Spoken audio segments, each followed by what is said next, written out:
Boa noite a todas e todos. Sejam todos bem-vindos a essa live do CNLB. Tá? É, Nós hoje vamos ter um convidado importante, o Pedro Ribeiro de Oliveira. Né? Eu gostaria de saudar todos que acompanham o encontro ao vivo pelo Facebook ou os que estiverem acompanhando depois através do canal do YouTube, né? do canal do Conselho de Leigos. Né? É sempre importante vocês procurarem curtir, né? Comentar, eventualmente perguntas podem ser feitas pelo chat do Facebook, né? E também compartilhar a live para aumentar a visibilidade. Né? É, Essa live é uma promoção, uma iniciativa do CNLB Nacional, em parceria com o Centro Nacional de Fé e Política da Helder Câmara. O tema de hoje será análise de conjuntura. Né?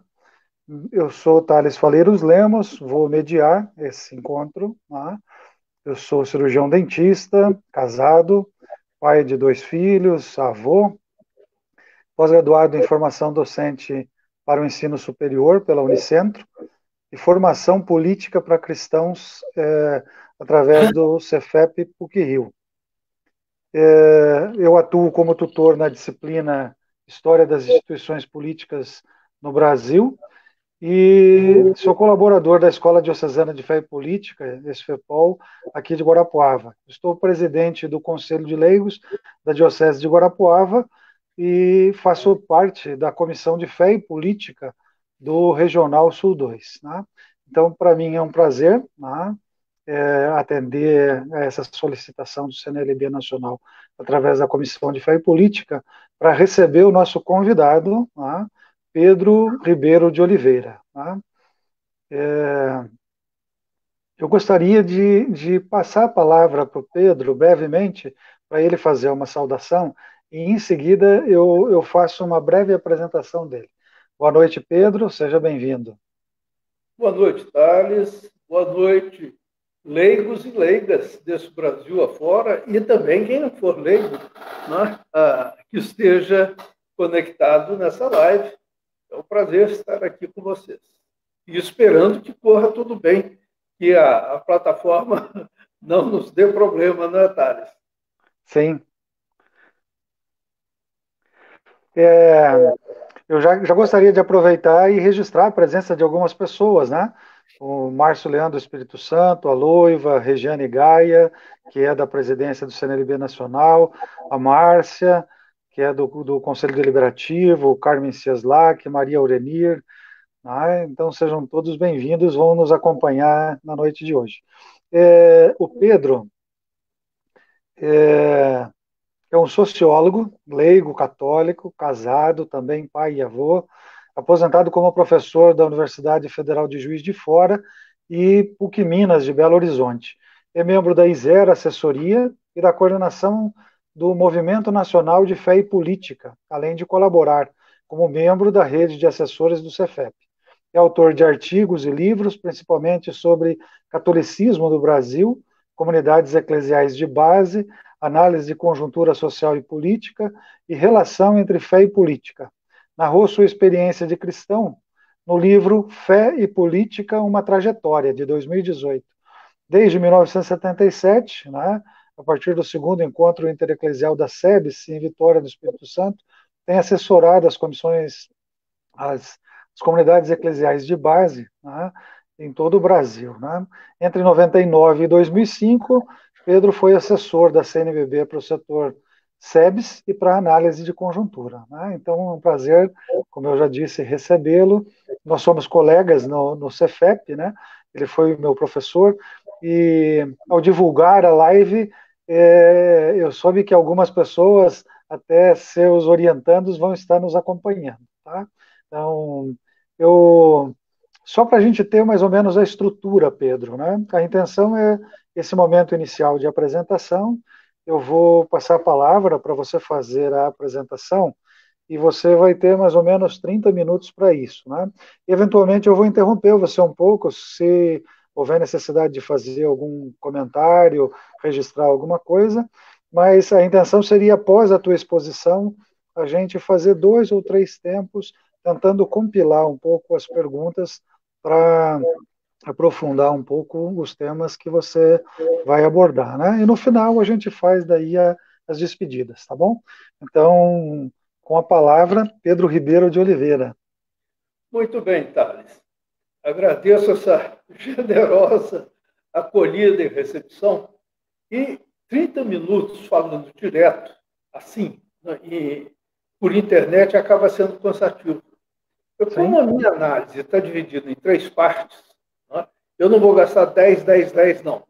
Mas, ao final de cada parte, se você, como coordenador, talvez vendo alguma intervenção que venha por escrito, quiser fazer um comentário, uma pergunta, alguma coisa assim, eu acho que é uma boa. Para ganhar tempo, e como eu imagino que o texto estará disponível da tela, não estará? sim. Então, Vamos tentar fazer a apresentação, sim. Aí as isso. pessoas Então, podem acompanhar. isso. Quem estiver acompanhando vai ler na tela e eu vou falar um pouco com outras palavras o que está ali. Né? E quem quiser ver com mais completamente, eu já publiquei esse texto no IHU na semana Sim, passada. Semana passada? Acho que ainda foi essa semana mesmo. Né? Tá fresquinho, acabou de sair do forno. Né? sim. Tá bom? Então, ao final de cada tema, você pode dar uma interrompida para descansar o pessoal. Então, Deixa eu vamos ver lá. se eu consigo. Você vê a tela da apresentação ou ainda não? Eu ainda não. Tá, deixa eu ver se eu Mas eu consigo preciso ver para compartilhar aqui. acompanhar com vocês.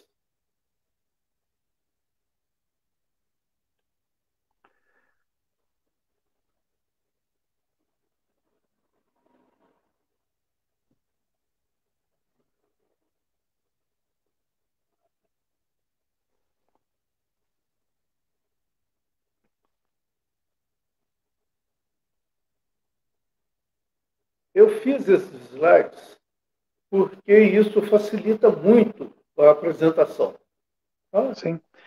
Quem Eu vou ouve, pedir para o Cristiano tentar colocar o meu outro computador, porque eu não estou conseguindo fazer a apresentação a partir do celular.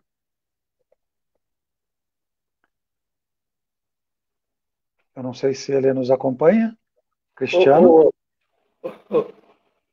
ô, Thales, a gente pensando no Cristiano, que deve ser jovem, não um avô como você e eu, ele deve Aham, lidar melhor com essas engenhocas, né? sim.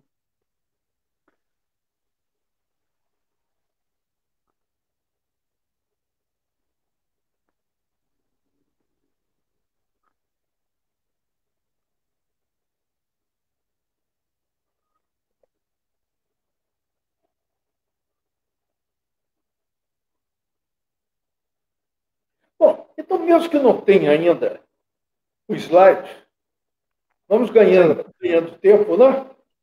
sim, E eu, sim. Pode tocar. Uhum. eu vou fazendo a parte da introdução. Normalmente, a gente, quando faz análise de conjuntura, pega, digamos, a conjuntura das últimas semanas. Mas eu estou convencido de que a gente não pode mais fazer isso. Nós temos que considerar agora, em todas as análises, e eu faço isso, mesmo quando me pedem só conjuntura política, eu digo, eu não posso fazer a conjuntura política sem pensar o âmbito mais amplo. E o âmbito mais amplo, o que é? É a Terra. A Terra, a sua comunidade de vida.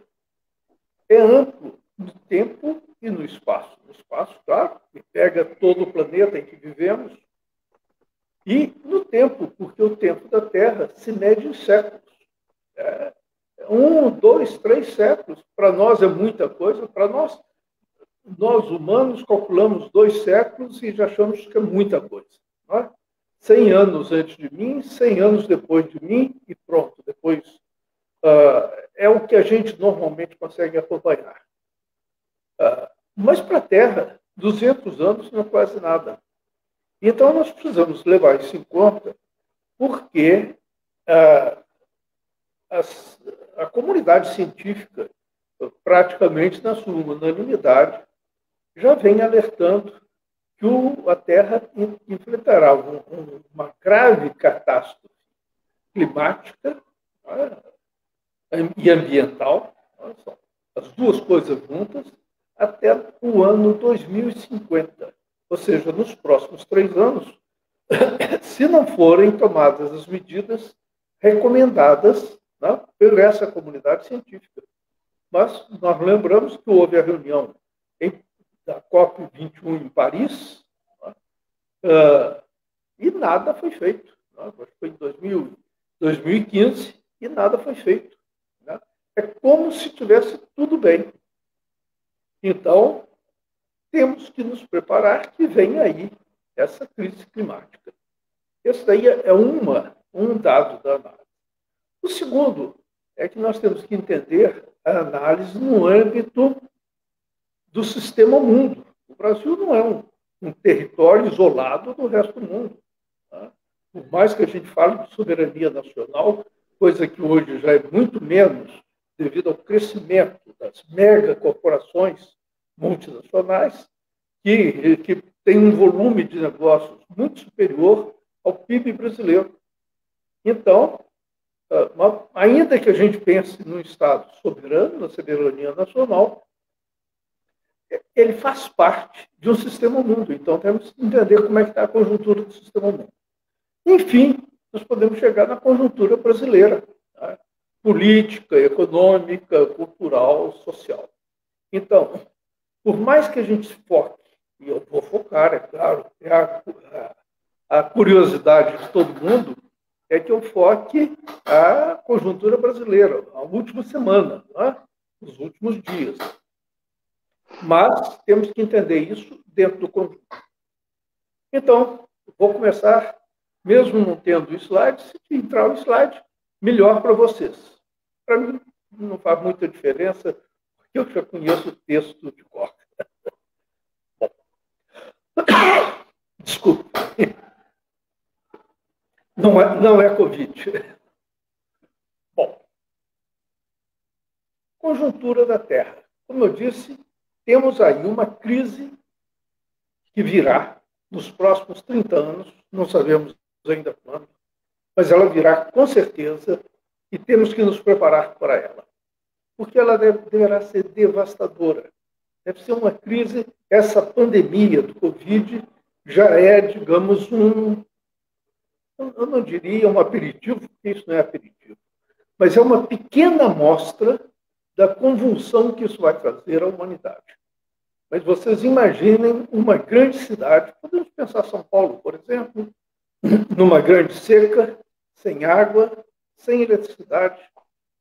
O que isso representa? De uma hora para outra, numa cidade com 10, 15, 20 milhões de pessoas. O que vai acontecer? Que tipo de convulsão vem aí? Não sabemos, mas certamente será muito grave. Vamos, então, agora... Então, o que nós temos que pensar nesses termos? É que a questão climática é uma questão política. Não podemos separar a questão climática e ecológica da questão política. E nós temos que nos preparar, desde hoje, para a sociedade pós-catástrofe. Eu duvido muito que sejamos capazes de impedir essa catástrofe. Penso nas minhas netas, né? Nas minhas bisnetas e bisnetos, que certamente virão, com muita preocupação, porque nossa geração não vai evitar essa catástrofe. Podemos diminuir os seus efeitos, mas não conseguiremos evitar. E ela vai causar grandes problemas. Eu imagino, dela resultará uma sociedade pós-capitalista que pode ser, e provavelmente pós-política, no sentido do política como o espaço do Estado Nacional. Acho que os Estados nacionais não resistirão a essa catástrofe e vão se esfacelar em territórios relativamente autônomos. Isso pode ser bom, né, se conseguirem esses territórios viverem em paz entre si com a natureza. Né? Comunidades territoriais pequenas, menores que os estados, em paz consigo com a natureza. Seria ótimo. Não, né? Eu acho que nós temos que lutar para isso, e é possível. Mas é possível também pequenos territórios, tá, de comunidades controladas por milícias. Nós já temos isso na periferia de grandes cidades, em que as milícias controlam e mantêm a população sob terror. E podemos imaginar a humanidade comandada por essas, né, como se dizia na China antigamente, as senhores da guerra. Cada grupinho, cada território armado, um bando armado, que mantém ali a população sob domínio, sob terror.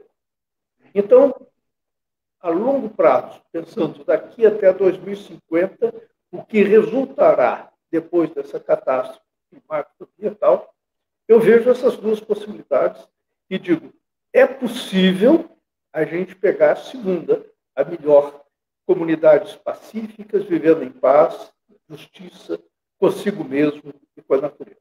É possível, mas não está dado, não. Com isso, a primeira parte está aí, mas pena que não tem slide, né? Porque o slide teria facilitado para o pessoal ver. Mas pode falar, Thales. Não conseguiu pôr o slide?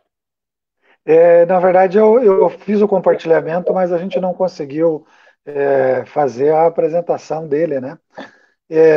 Vou aproveitar o intervalo e registrar algumas presenças também, né?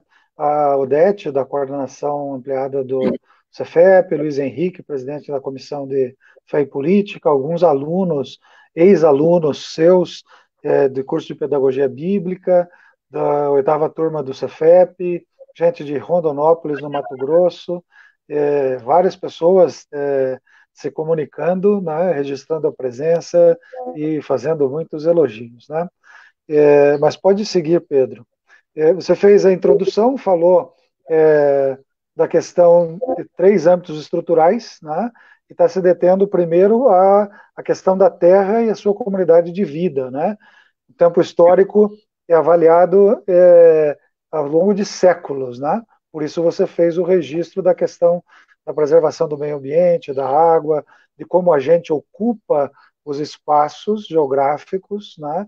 E como a gente vive em relação a isso e como hoje as coisas estão se modificando a um ponto da gente ter dificuldade de poder sobreviver a curto prazo, né? Você coloca a questão de o horizonte de que esses especialistas falam em 2050 como limite para que a gente possa conseguir subsistindo, é isso? É isso. Até 2050, se não forem tomadas as medidas recomendadas, nós vamos ter uma catástrofe. Como não estão sendo tomadas as medidas recomendadas? E, ao contrário, nós estamos continuando na devastação do planeta, tudo indica que vem a catástrofe por aí. E o pior é que tem um setor da humanidade que fala ou que pensa, como dizia São Paulo, né, naquela carta, creio que aos Coríntios, comamos e bebamos que amanhã morreremos. Né? São esses garimpeiros, madeireiros, grileiros da Amazônia, dizendo, se a Amazônia está aí, vamos tirar a riqueza que nós pudermos agora, porque depois não vai mais dar tempo. Vamos aproveitar esse governo Bolsonaro, vamos aproveitar a cobertura militar, vamos aproveitar que o Salles está aí para isso mesmo, para mandar passar boiada, e vamos ganhar muito dinheiro. Então, isso existe. E não é só aqui, não, é no mundo todo. Já tem gente, né? Na Rússia, vamos explorar o petróleo no fundo do Oceano Ártico. Tem que imaginar o que vai representar explorar petróleo lá. O Trump que já liberou a exploração de petróleo no Alasca. A diminuição da catulota polar, que reflete boa parte dos raios do sol durante o verão, né? Acabando, vai perturbar todo o movimento de correntes marítimas. Então, eu estou só dando assim, alguns exemplos, dizendo tem muita gente que está aproveitando esse momento de clima, não para viver melhor com o planeta, mas já que a Terra está enfraquecida, agora é a hora da gente explorá-la, com todos os nossos recursos. Então, isso é muito perigoso. Não? O Papa Francisco está chamando a atenção, a ONU está chamando a atenção, mas parece que ainda somos poucos. E temos que insistir nisso. Então, a análise de conjuntura não pode esquecer essa conjuntura longa, né, dos próximos 30, 40, 50 anos. Me parece que a tela está aparecendo, alguém comentou lá, né? A gente ainda estava na tela introdutória, que falava da Terra, que você tá fazendo o aprofundamento, e daí a questão do sistema mundo, que trata do tempo histórico de décadas, e o terceiro aspecto que você pretende abordar é a questão do Brasil, daí já na questão da sociedade, política, cultura, economia, que a gente acaba avaliando em semanas, né? Na verdade, a conjuntura é uma só, mas você divide em 3 tempos para efeito da gente poder ter um aproveitamento melhor. É isso? Isso mesmo. É mais ou menos como uma pessoa que está doente. Se ela está com um problema cardíaco, que é um problema imediato, mas tem um problema de uma insuficiência renal, que também é um problema grave, só que não é tão imediato. E tem um câncer que está comendo devagarzinho, que também vai matar se não tomar precaução. São 3 problemas em tempos diferentes, em órgãos diferentes. Mais ou menos a comparação é essa que eu fazia. Não se ficar preocupado só com a conjuntura imediata, mas também essa de médio prazo e a outra mais longa. Bom, eu estou vendo que aparece na minha tela aqui o slide. Você consegue... Isso, exatamente. Você consegue movimentar? Exatamente. Você quer que passe? Você quer que passe para o próximo? Vamos agora para o terceiro já de uma vez. Tá. Então, terceiro? Muito em crise.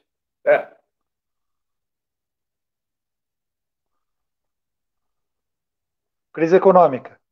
Crise econômica, do sistema mundo. Tá. Tranquilo.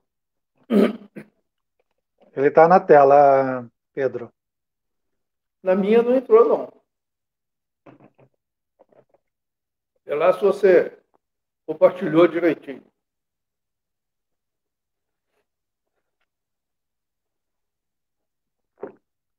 Eu vou pedir para o pessoal que está nos acompanhando colocar no comentário se eles conseguem visualizar, Pedro. Bom.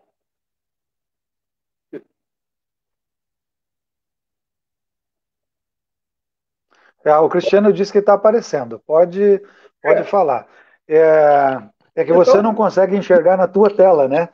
Mas a gente está na tela Sistema Mundo Capitalista, inicia com crise econômica, repique de 2008. Então está ótimo, tranquilo, vamos lá. O que é esse? O Sistema Mundo. Nós chamamos assim, é um conceito que vem à análise desse sistema capitalista, que é um sistema de comércio, nascido aí no século XV, mais ou menos. Né? Opa, está aí, está ótimo. Esse sistema mundo capitalista que nasce no século XV, mais ou menos, na Itália, é o nascimento do capitalismo, ele vem se desenvolvendo e ele tem uma propriedade que o distingue dos outros impérios. É que a dominação econômica é muito mais importante do que a dominação política. Como é que isso daí funciona? Ele funciona o centro vendendo caro e comprando barato da periferia. Essa é a lógica desse sistema. E ele vai se transferindo de centro. Ele nasce no norte, nas cidades do norte da Itália. No século XVI, XVII, o centro já é Amsterdã, na Holanda. Ali se formam as primeiras bolsas de valores, sociedades por ações, etc. Já começa um capitalismo mais moderno. No século XVIII, é o capitalismo industrial na Inglaterra. E no século XX, é o capitalismo do motor, tá? do combustível fóssil, com o centro nos Estados Unidos. Então, ele vai mudando. Não só geograficamente, seu centro muda, como um modo de produção muda. Tá? Então, é um capitalismo basicamente comercial no início, depois começa mercantil, depois industrial, e hoje um capitalismo industrial altamente avançado na quarta revolução industrial. Agora, o que está acontecendo? Acontece sempre que, no final de um ciclo de acumulação do capital, esse capital já não consegue mais ser tão produtivo quanto era antes. E ele vai se financiarizando, ou seja, é mais negócio para o capital ser emprestado a juros do que ser empregado na produção. Isso significa diminui a produção e o capital dá lucro, mas não produz, é um capital improdutivo. Isso se chama financiarização da economia e é o que estamos vivendo. A crise de 2008 foi justamente essa crise da financiarização. E agora, ela viria, em 2020 aproximadamente, seria o repique da crise. Só que ela veio agravada pela pandemia do coronavírus. Então, nós estamos vivendo uma crise ainda mais forte. Ora, o que acontece em todas essas crises do capital? Nós temos um fenômeno de financiarização, mas temos também um momento de confronto militar, que são guerras. Nessas guerras se destrói uma parte importante do capital e permite que renasça o capitalismo com uma forma nova, normalmente num outro centro. Assim como o capitalismo europeu, italiano cedeu lugar ao holandês, o holandês ao inglês, o inglês ao americano. E agora tudo indica que nós vamos passar para um capitalismo de centro na China, com uma outra forma de capitalismo. Um capitalismo, que a gente já chama de capitalismo verde, ou seja, onde vai ter o desgaste da natureza vai ter um preço alto, e, portanto, onde as indústrias gastadoras de natureza vão se tornar inviáveis, e onde nós vamos ter um desabrochar pleno da quarta revolução industrial, ou seja, informática, robô, inteligência artificial, etc. Vai ser um outro capitalismo, uma outra coisa. O problema é que, como em todas essas crises, nós vamos ter, é o que eu trato aqui, logo em diante, a questão das guerras. Nós temos guerra. Guerras hoje, nós temos guerras de vários tipos, essas guerras regionais, ou contra a droga, ou étnicas.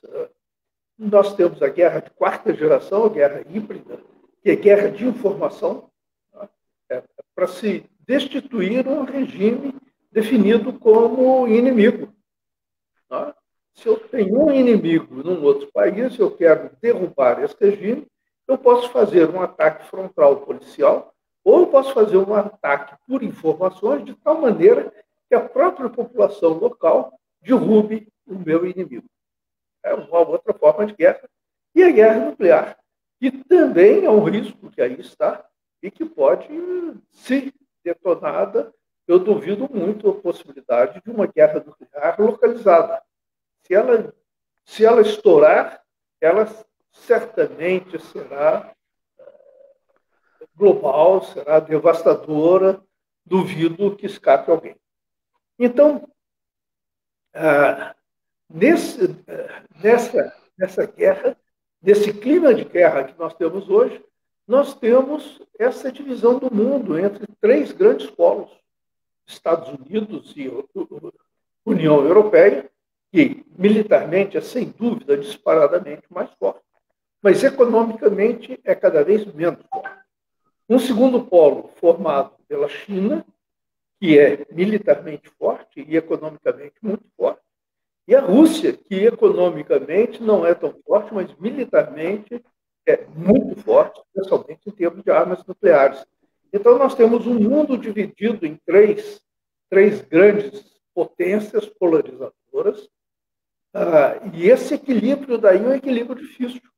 E nós vamos ver, provavelmente, nessa transição, em termos de economia, a China ganhando o polo central. Mas importante também é que na cultura é o fim da hegemonia da civilização ocidental. Nossa civilização ocidental, com a modernidade, com o cristianismo, com uma ética universalista, com os valores da democracia, não é? Liberdade, igualdade, fraternidade. A fraternidade não chegou propriamente a ser colocada em destaque, mas pelo menos como valor isso apareceu. Mas também patriarcal, colonialista, supremacista, etnocêntrica. Pois bem, essa nossa civilização está indo para o segundo plano. Né? O século XXI vai ver a emergência das culturas asiáticas como hegemônicas. Isso, para nós, vai ser um choque muito grande. Penso especialmente nos cristãos, que pensamos ser Cristo, Salvador da humanidade toda, e vamos ser apenas o cristianismo e a religião do Ocidente. Né? Isso vai ser um choque. Né? Enfim, em termos de política, o que aconteceu com esse movimento neoliberal, os governos neoliberais, é que eles destruíram a democracia e o Estado, eles despolitizaram a sociedade. Eles foram fazendo a gente desconfiar de tudo que é governante, de tudo que é governo, confiar só no mercado, confiar em si mesmo, confiar no próprio mérito, e de modo que ele cai, está sendo substituído por um autoritarismo de direita, quase fascista, tradicionalista, familista. Né? É uma herança trágica dos neoliberais. É um Trump nos Estados Unidos, Bolsonaro aqui e outros por aí, né? Dentro dessa mesma situação. Mas também... Pedro, antes de você complementar do contraciclo, eu queria só registrar algumas presenças, né? O José Luiz, do CNLB de Guarulhos, esposo da Célia, a Conceição de Manaus, no Amazonas, né? Carmen Seslac, Luzimar Chaves, que estão bastante participativos ali, né? Mas esse aspecto que você está colocando, né? Do sistema mundo capitalista é uma expressão do que a gente chama de crise civilizatória, né? A gente está analisando por campo geopolítica, economia, cultura, política, né? Mas é um mundo, um modo de interpretar o mundo que está se acabando, né? E parece que a pandemia do Covid, ela precipitou isso, né? Ela desvelou. Você estava falando do neoliberalismo que desemboca em regime autoritário, tradicionalismo e etc., né? Mas a questão do neoliberalismo, ele aponta o caminho único, o estado mínimo para que o capital possa ganhar, né? E de repente isso é desvelado e você percebe que as promessas que são colocadas dentro desse meio civilizatório, que a gente fez uma transição lá do século XVII, XVI, XVII, do feudalismo para o mundo urbano, e agora a gente está passando praticamente para um mundo digital, né? Está passando a existir incorpóreo, né? E a gente está praticamente em todos os lugares. É só uma complementação, a análise que você faz ela é muito profunda nesse sentido, né? Mas você iria concluir o que está no final da lâmina sobre os movimentos que fazem a contraposição disso, né? Isso, porque na contramão dessa tendência, nós temos hoje movimentos, né, muito novos, né, adolescentes. Eu fico encantado com a Greta Thunberg, né, como ela mobilizou o mundo, como ela, chamou a atenção de tanta gente, né, Mas não é só elas, são adolescentes jovens. Muita importância do protagonismo feminino. Esses movimentos antirracistas agora estão Greta percorrendo. Thunberg, É? a Greta Thunberg, sobre a preservação do meio ambiente, fazendo discurso na ONU, é, começou só com um movimento de, nas sextas-feiras, não ia à aula, e isso ganhou o mundo, né? Pois é. É, Isso daí é sinal de que ela está indo num caminho que tem futuro. Não é? sim, Também as comunidades LGBTs, não é? Com suas sim, reivindicações de reconhecimento dos direitos das suas identidades, etc., os movimentos antirracistas, os movimentos indígenas, são novos movimentos que estão aí e que estão, talvez, prefigurando uma nova forma de sociedade que vai emergir. Porque aqui os chineses estão desenhando é uma sociedade totalitária, tá? Em que nós sim. vamos ser controlados por inteligência artificial por toda parte, onde a gente for, nosso rosto será reconhecido, nossos passos serão reconhecidos, nossas vozes serão reconhecidas, estaremos inteiramente sob controle de quem for o dono das máquinas. Então, nós estamos caminhando para um momento muito difícil, né? Dentro ou depois dessa guerra. Então, eu não sou nada otimista, não. Eu acho que nós vamos passar por tempos muito difíceis. Mas aí a gente pode ir para o terceiro ponto e falar do Brasil. Muito bem. Você quer fazer mais alguma intervenção aí antes disso? Não, só mais registrar o pessoal do Nordeste, o pessoal do Norte também, fazendo comentários aqui. O Paulo Almeida Machado Júnior, que foi aluno nosso da turma anterior do Cefep, o Danilo Lopes, que é da Comissão Nacional de Fé e Política, a Elisa Fernandes, que é agora da oitava turma do Cefep, né? Então, sempre a gente vai interagindo com o pessoal para eles se sentirem acolhidos, né? Que bom que estão conosco acompanhando essa análise. Pode Essa, seguir, Pedro. essa daí é a beleza do Conselho Nacional do Laicato, porque tem leigos e leigas nesse Brasilzão todo, não é? Das diversas Uhum. gerações. Não é? Eu mesmo A, tenho a uma. Marilza, a Marilza mandou um abraço para o Padrinho e para o Thales, que você falou agora há pouco, né, dos novos movimentos, dos movimentos LGBT.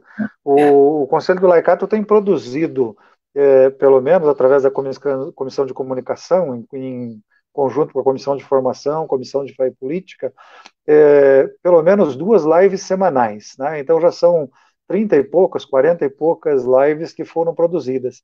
E tem algumas que são de uma riqueza enorme, né? Agora, há poucos dias atrás, teve uma live com testemunhos de pessoas vinculadas aos movimentos LGBT. Né? É, eu não quero mentir, mas eu acho que já está batendo em 6 mil visualizações. Né? Então, são temas atuais que dizem respeito à sociedade, a nós, leigos batizados, né, que devemos atuar da igreja enquanto alimento da nossa espiritualidade, da nossa fé, mas a nossa vocação é a atuação no mundo, na sociedade. E não tem como a gente agir, né, nem na conjuntura eclesial e nem na conjuntura externa, sem a gente ter a noção clara do mundo que a gente vive, dos condicionantes, né, e para onde a gente vai. Né? Tanto é assim que aqui no Regional Sul 2, nós estamos fazendo uma oficina, um conjunto de 4 oficinas de análise de conjuntura, o que é e como se faz. Então, é começando do beabá mesmo para retomar esse processo junto às pastorais sociais, agentes de pastoral e etc. E o Regional Sul 4, Santa Catarina, tinha programado um curso de fé e política a nível regional para iniciar agora no mês de abril, e com a pandemia isso ficou prejudicado. Eles fizeram uma programação de 9 encontros nas quartas-feiras à noite, e o tema agora desta quarta-feira passada, antes de ontem, era exatamente sobre como fazer análise de conjuntura. Tá? Então, uma vez por mês, uma live é sobre análise de conjuntura para a gente manter essa presença. Aí temos alguns colegas aqui do Conselho de Leigos de Guarapuava, lá da cidade de Pitanga, Paula Guimarães, Rosa Souza, da Escola de Ji-Paraná, Regional Nordeste, a Elisete Toledo, de Laranjeiras do Sul, o laicato brasileiro tem que se assumir, e por aí vai. Né? Mas pode seguir, Pedro, desculpe te interromper novamente.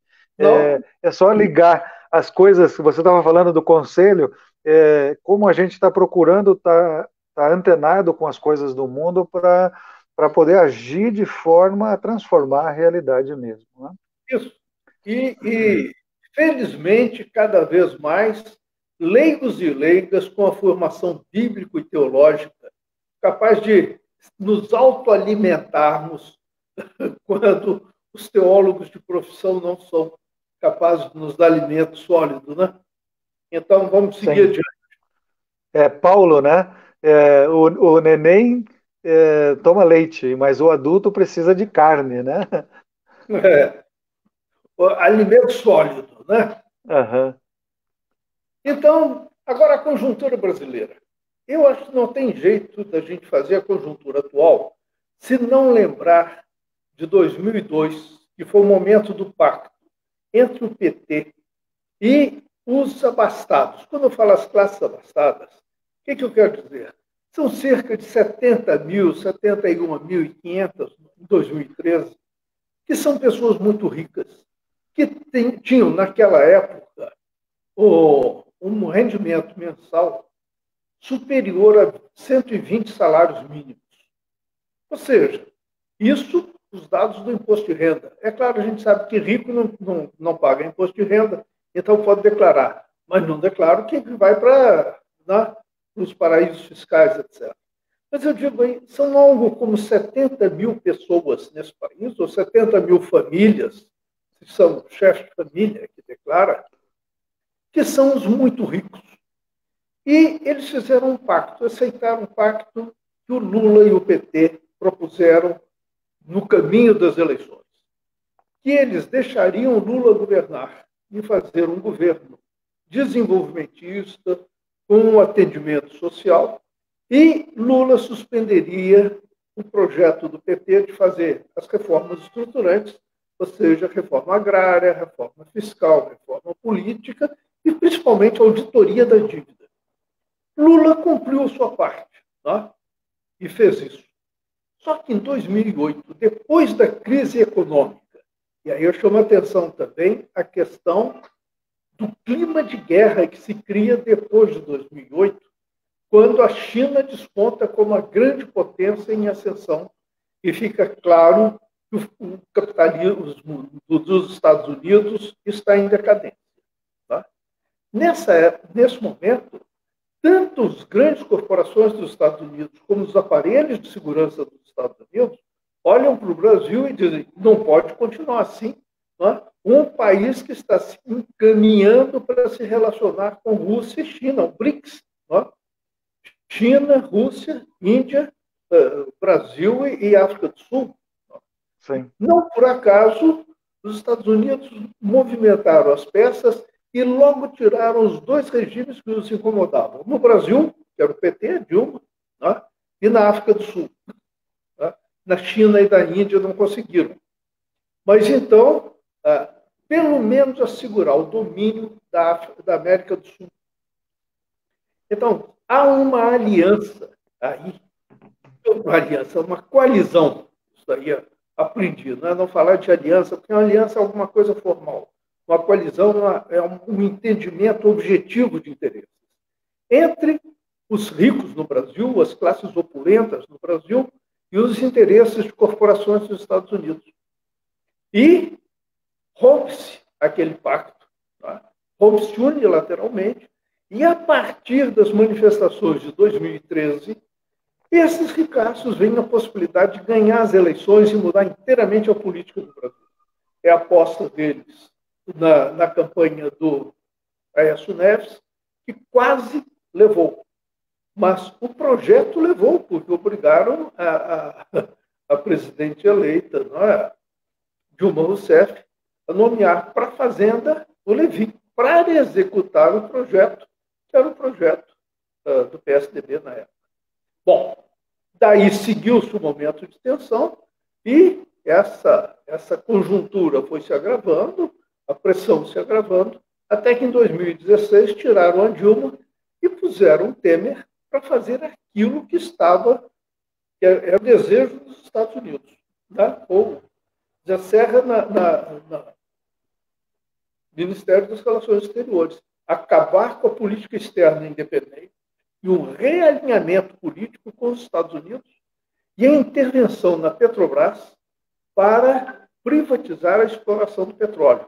Pedro Parente da Petrobras. Tá?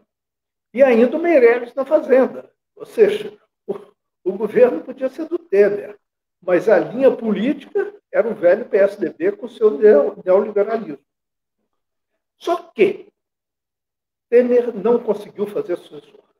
E aqui o drama desses ricaços. Tiveram que engolir o Bolsonaro. Para engolir Bolsonaro, não é só Bolsonaro. É engolir as suas milícias armadas e digitais e engolir ou aceitar os militares que hoje formam um partido corporativista.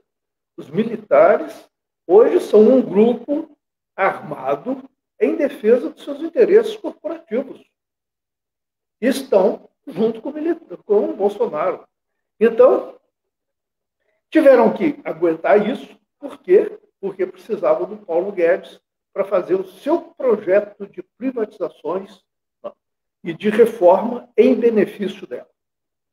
Esse foi o problema, e é o problema que estamos enfrentando hoje, elas enfrentam, né, as classes opulentas. Como se livrar de Bolsonaro e manter o Paulo Guedes? Então, aí, a gente tem que examinar um pouco melhor quais são essa correlação de forças. Né? Isso já é o slide seguinte, que já é o penúltimo.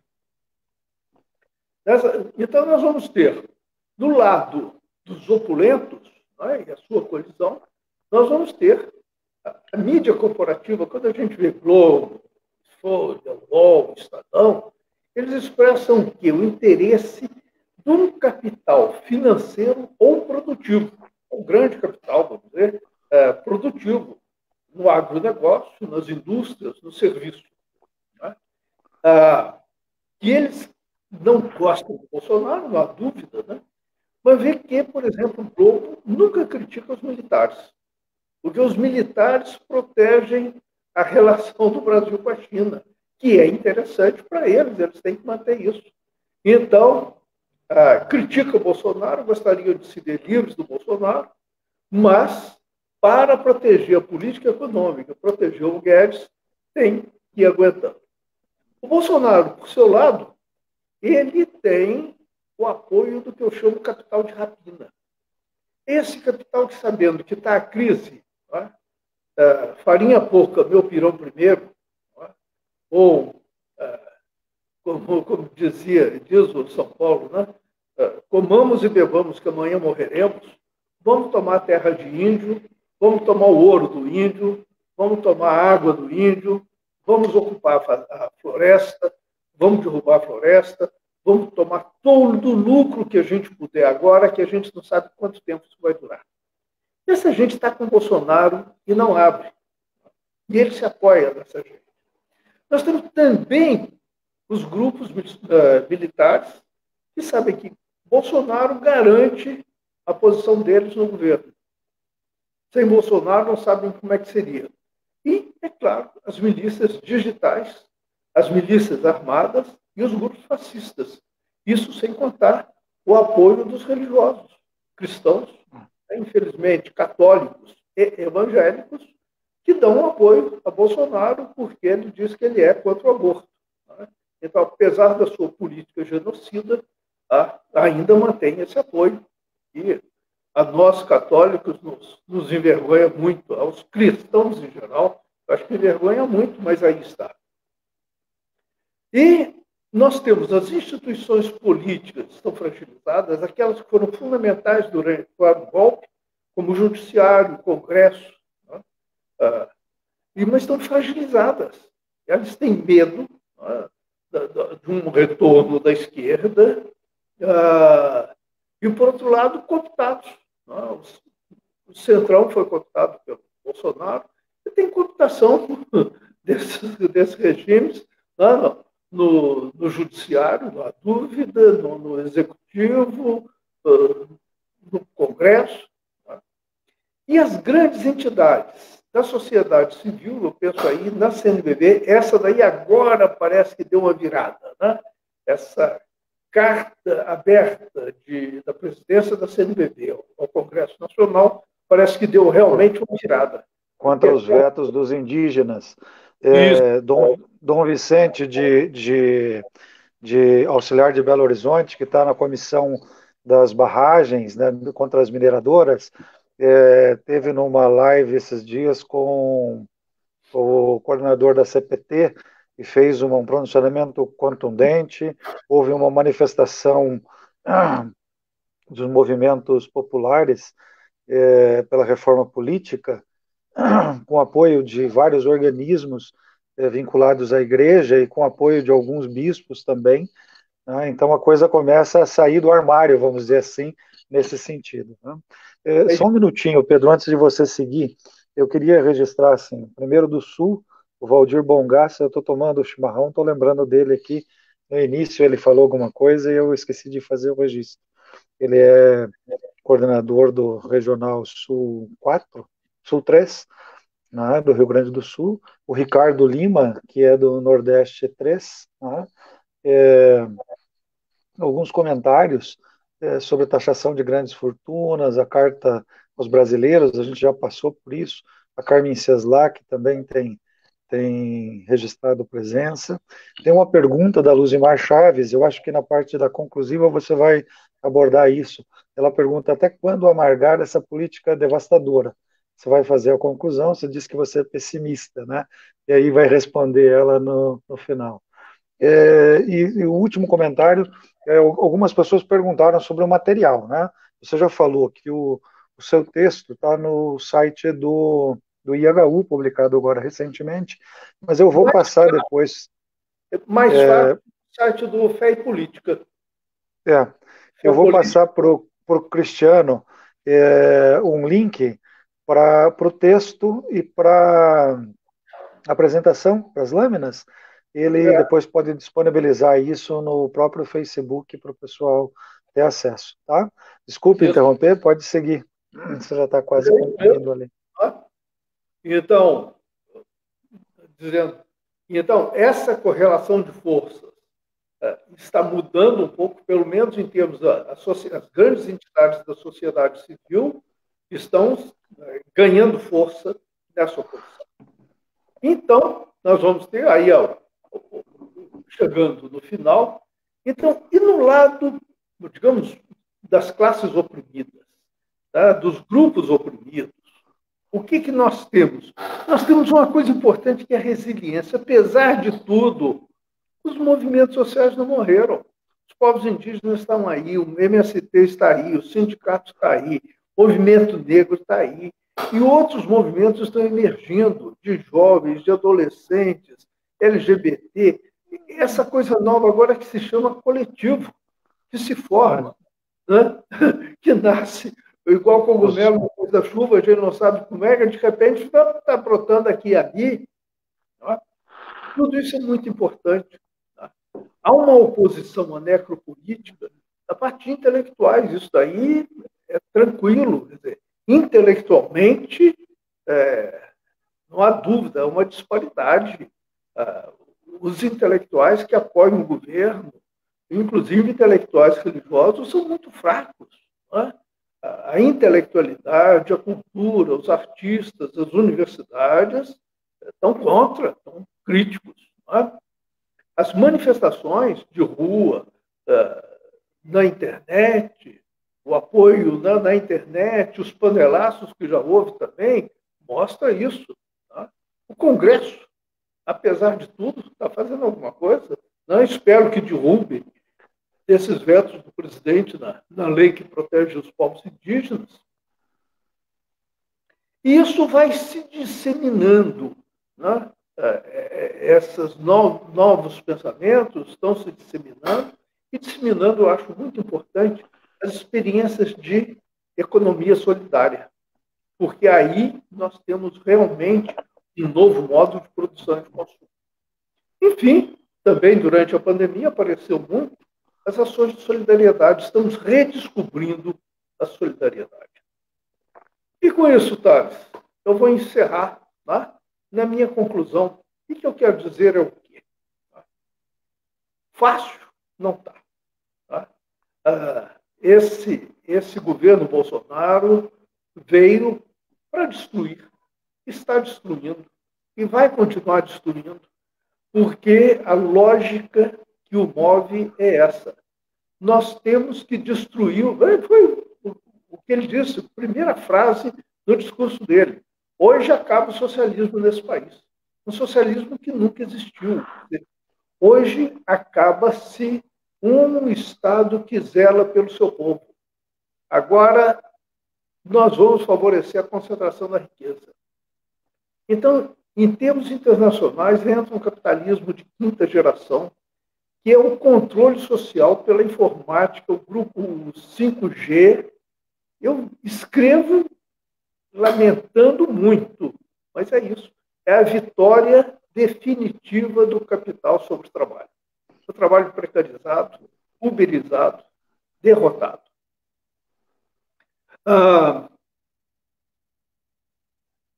Agora, por outro lado, pode ser diferente. É nesse sentido que vai.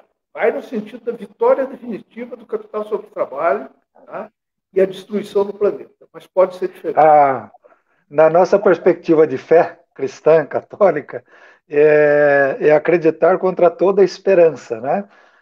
Quando tudo se acaba e morre o Messias, vem a ressurreição e renasce, rebrota, né, todo um movimento de Jesus que começa através das catacumbas, dos subterrâneos, a defender a vida, a buscar retomar a esperança. Né? Então, a realidade é negativa, mas há todo esse processo de destruição. Né? Inteligência artificial, precarização do trabalho, destruição ambiental, perseguição nas universidades, nas escolas, etc. A gente também tem movimentos nascentes, né? Do Pacto Educativo Global, o movimento de economia de Francisco e Clara, economia solidária, as experiências de solidariedade, algumas pessoas foram registrando, as próprias comunidades eclesiais de base têm reflorescido, né, na perspectiva da caminhada do trem da SEBS, que a gente está passando por uma neblina, né, mas a visão é negra, a realidade é ruim, mas a gente ainda tem a esperança. Tá? E você falava, né, da nossa esperança. Eu digo, é o Apocalipse. Nós estamos vivendo o tempo do Apocalipse, que é o tempo da revelação. Não me esqueço, no quinto encontro intereclesial de SEBS, no Ceará, em Canindé, Dom Pedro Casaldáliga mandou, depois de um ato penitencial, que nós, leigos, teríamos que ler o Apocalipse para ter esperança, para ganhar a fé, garantir a fé na perseguição. E diz, quem ler o Apocalipse e ficar com medo, cuidado, é porque está do lado errado. Não é perfeito? Nós estamos vivendo, de fato, um momento muito difícil, mas a vitória final vai ser nossa. Novo céu e nova terra. Mas não vai ser sem sangue, sem morte, sem muita perda, sem muito sofrimento. Por isso, eu termino com a frase de Pedro Casaldáliga, que é atualmente a minha esperança. combatentes derrotados de uma causa invencível. Entender que fomos derrotados, sim, no Brasil, no mundo. A nossa religião, nossa igreja, nossa civilização, muita coisa que foi nossa está indo para o beleléu. Tá? É derrota. Mas a causa é invencível. Dessa derrota vai nascer um mundo novo, muito diferente, e muito bom para os nossos bisnetos, nossas bisnetas viverem. Mas vai ser muito, mas muito diferente daquilo que nós vivemos e estamos vivendo até hoje. Tempo, né? Desculpa, mas... Pode falar, Pedro. Não, pois é, mas você me puxou e eu falei demais, desculpa. Não, mas eu acho que o interessante é isso, é esse bate-bola que a gente faz, já citando alguns comentários, as perguntas que vão sendo colocadas, né? Me fizeram uma retificação, porque eu falei que a visão é negra, e daí perguntaram se era negra, se não é preta, por causa da questão do racismo que está presente, né? Mas o processo é esse, às vezes a gente fica angustiado nas lutas sociais, porque a gente espera que alguém venha liderar o processo, porque a gente não consegue fazer a leitura da pluralidade. Esse é um problema até da nossa instituição. Né? A gente fala em Igreja Povo de Deus a Caminho, toda ela profética e missionária, mas institucionalmente a gente tem uma forma hierárquica de ser e a gente até aponta com a sinodalidade, mas a gente ainda precisa redescobrir isso. Né? Então, eu acho que a gente precisa se colocar primeiro como sujeito, como agente de transformação, se envolver solidariamente com as causas que estão presentes, principalmente dos marginalizados, é como diz Francisco, né? E não se entregar. Né? A gente passou uma hora basicamente sem ver, com rapidez. Né? O canto, né? Estão lembrando aqui, irá chegar um novo dia, um novo céu, uma nova terra, um novo mar, e nesse dia os oprimidos, numa só voz, a liberdade, irão cantar. Oxalá esse dia chegue logo. Você falava da perspectiva do ser humano poder ser erradicado. A gente pensa no nosso tempo de 80, 90, 100 anos, quando a gente tem saúde. Né? Mas a gente precisa fazer aquilo que está ao nosso alcance hoje. Né? Uma queda, as SEBs falam o olhar no horizonte e os pés no chão. Também.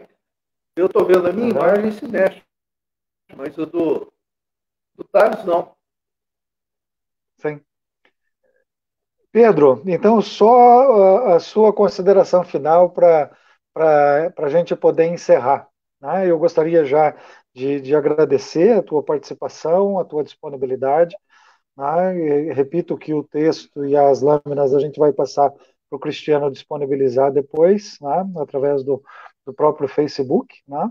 Agradecer a cada uma que nos acompanhou durante essa hora, e o pessoal das escolas de fé política, dos regionais, dos dioceses, das paróquias, das comunidades, continuem acompanhando, porque pelo menos uma vez por mês a gente vai fazer esse processo de revisão da conjuntura para que a gente vá acumulando forças.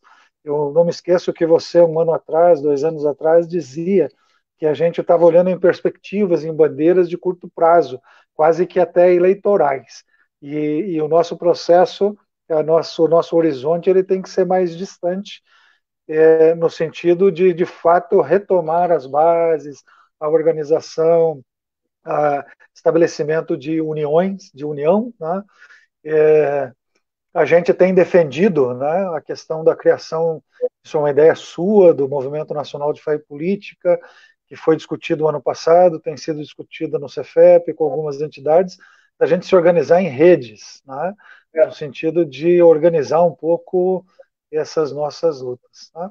Eu deixo para você fazer as suas considerações e a gente já se despede para encerrar. Tá? Então, pegando essa ideia que você fala da rede brasileira, que eu acho que é muito importante, porque ela não anula, mas valoriza o que já existe. Né? O grupo do CNLB, o CESEP, o CEFEP, o Movimento Fé e Política, as escolas locais e regionais de fé e política, tudo isso pode se articular em rede, continuando a ser o que são, e fazer o que fazem, só que com uma ação potencializada. Esse é meu sonho.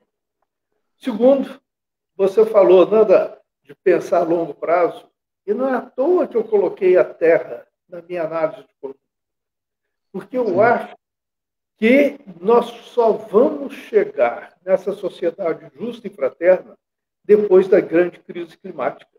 A Terra é que vai vir em nosso socorro para destruir o capitalismo e o capital, porque ele nos derrotou.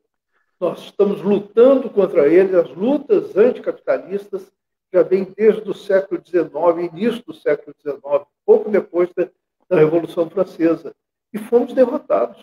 Né? Agora, talvez a Terra venha em nosso socorro. É um pouco um apocalipse, que é a Terra que vem em socorro, né? E que destrói a besta.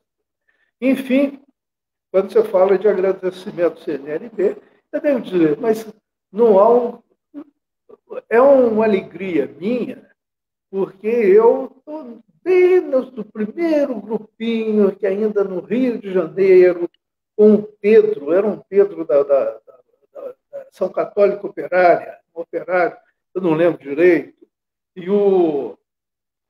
aquele casal fantástico, Hélio Amorim, né?